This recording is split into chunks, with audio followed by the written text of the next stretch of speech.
Botswana, les autorités ont annoncé un confinement strict pour la capitale gaborone à compter de ce week-end. Cette décision a été prise après la découverte de 12 nouveaux cas d'infection au nouveau coronavirus dans le pays. Au Mali, l'hôpital de Mopti est débordé. Cet établissement est en effet aux avant-postes du conflit en cours depuis des années dans le pays. Il se trouve aujourd'hui confronté à la lutte contre le coronavirus.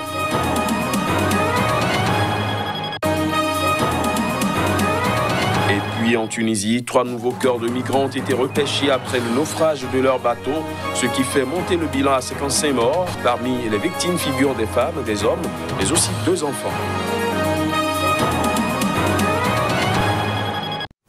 Voilà pour les titres. Bienvenue à tous. L'Égypte a dénoncé samedi l'intransigeance de l'Éthiopie et l'a accusé de vouloir la prendre en otage dans les négociations au sujet du méga-barrage en construction par Addis Abeba sur le Nil, une infrastructure dont la construction inquiète le Caire et Khartoum. Les détails. Appelé à devenir la plus grande installation hydroélectrique d'Afrique, le barrage que l'Éthiopie construit sur le Nil bleu est une source de forte tension entre Addis Abeba et le Caire depuis 2011. L'Égypte s'est dit samedi pessimiste quant à une avancée dans les négociations en cours sur le grand barrage de la Renaissance. Cela est dû, d'après les autorités du Caire, à l'intransigeance de l'Éthiopie qui, une fois encore, est apparue très clairement lors des discussions. Le Soudan, l'Égypte et l'Éthiopie ont repris mardi leurs discussions interrompues depuis le début de l'année en présence d'observateurs des États-Unis, de l'Union européenne et d'Afrique du Sud, alors qu'Addis Abeba a réitéré son intention d'entamer en juillet le remplissage du réservoir. Si l'Éthiopie voit le barrage comme essentiel à son développement et électrification, le Soudan et l'Égypte craignent que le barrage de 145 mètres de haut ne restreigne leur accès à l'eau. Après 9 années de blocage dans les négociations, les États-Unis et la Banque mondiale parrainent depuis novembre 2019 des discussions visant à trouver un accord entre les 3 pays. Le Nil, qui coule sur quelques 6000 km, est une source d'approvisionnement en eau et en électricité, essentielle pour une dizaine de pays d'Afrique de l'Est. Au Lesotho, le nouveau Premier ministre Mokwetsi Majoro a estimé que son peuple attendait du gouvernement qu'il cesse de se chicaner. Ceci après des mois de crise qui ont précédé la démission de son prédécesseur Thomas Thabane, mis en cause dans une affaire de meurtre. Des précisions à travers cet élément. Lors d'une conférence de presse avec le président sud-africain Cyril Ramaphosa à Pretoria, le nouveau Premier ministre du Lesotho, Mokwetsi Majoro, a déclaré que son peuple a accueilli les bras ouverts le gouvernement. Le peuple souhaite que dans les 2 prochaines années avant les prochaines élections, nous nous concentrions autant que possible sur les services publics et que nous cessions de nous chicaner. Nous devons nous assurer que nous avons un système politique stable au Lesotho, a-t-il insisté lors de sa première visite à l'étranger depuis sa nomination. Mokwetsi Majoro a succédé en mai dernier à Thomas Thabane, qui a quitté ses fonctions 2 ans avant la fin de son mandat, lâché par sa coalition, après sa mise en cause dans l'assassinat en 2017 de son épouse de l'époque. Malgré sa démission, Thomas Thabane, 80 ans, reste menacé de poursuites dans cette affaire. Sa femme actuelle, Maïzea Thabane, a elle été inculpée de meurtre et est actuellement en prison.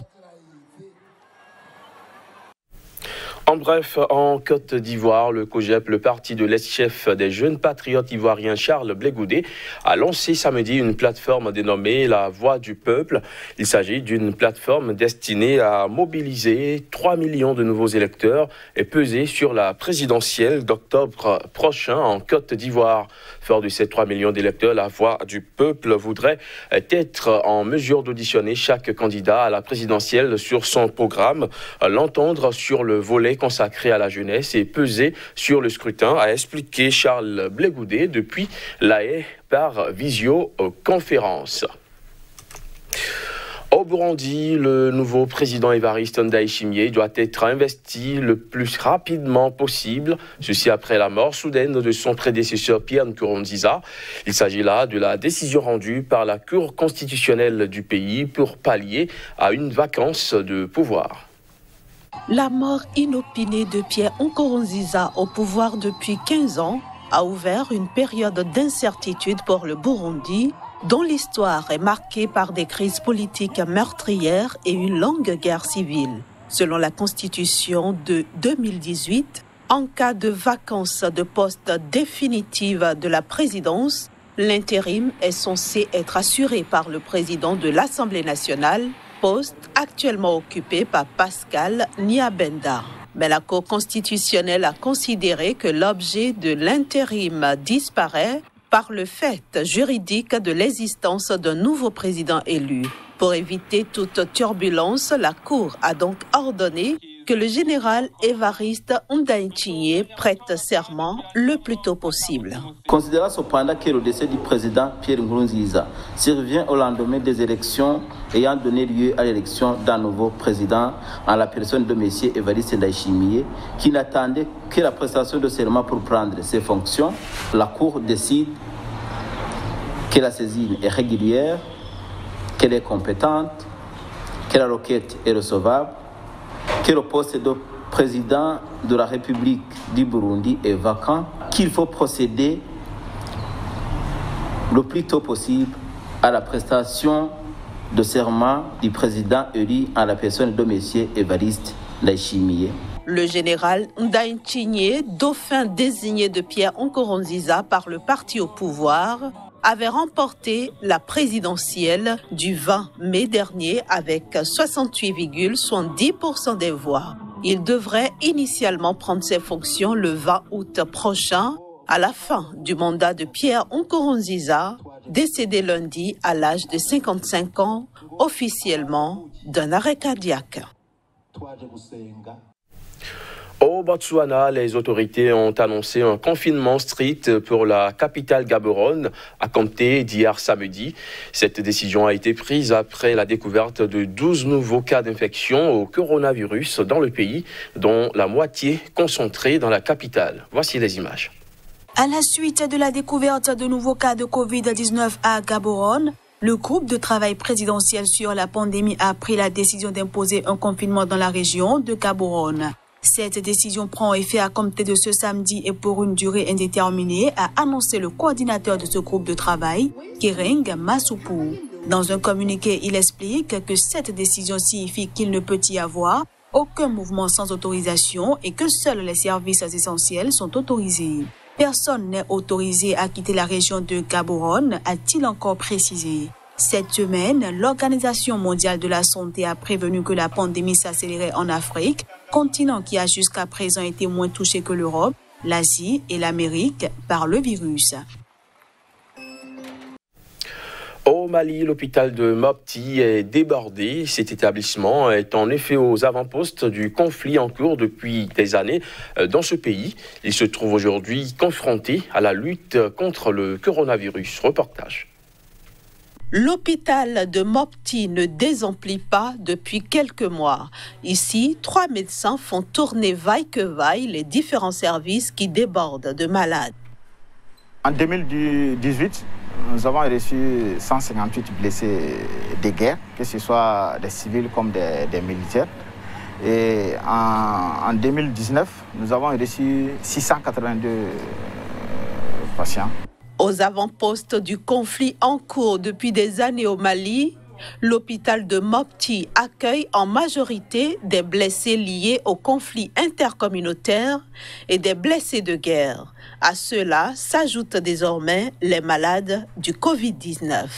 Nous avons déjà mis en place une structure de prise en charge autonome avec une salle de réanimation, des salles d'hospitalisation, des salles d'observation, des bureaux pour des médecins pour isoler carrément la gestion de ces malades du reste du système de soins de l'hôpital.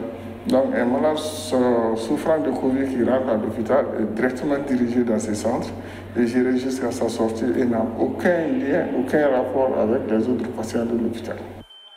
Inauguré en 2014, l'hôpital de Mopti est un rare exemple d'établissement hospitalier flambant neuf au Sahel.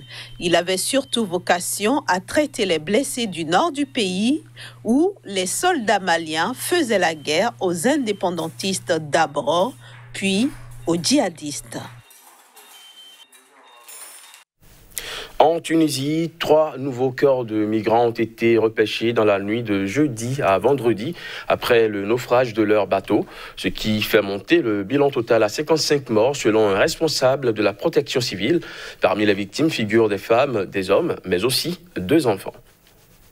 Après le naufrage d'un bateau au large de la Tunisie, 3 nouveaux corps de migrants ont été repêchés dans la nuit de jeudi à vendredi, faisant monter le bilan à 55 morts. Il s'agit de 28 femmes, 25 hommes et 2 enfants. Une trentaine de corps a été enterré jeudi soir dans un cimetière près de Sfax, alors que les recherches menées par l'armée, les gardes-côtes et la protection civile se poursuivent au large de cette ville.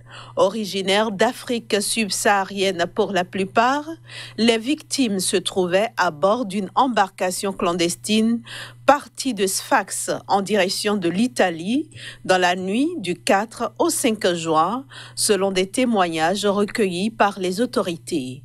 Dès mardi, des pêcheurs avaient alerté les autorités après avoir découvert des corps flottants au large des îles Kekena, près de Sfax.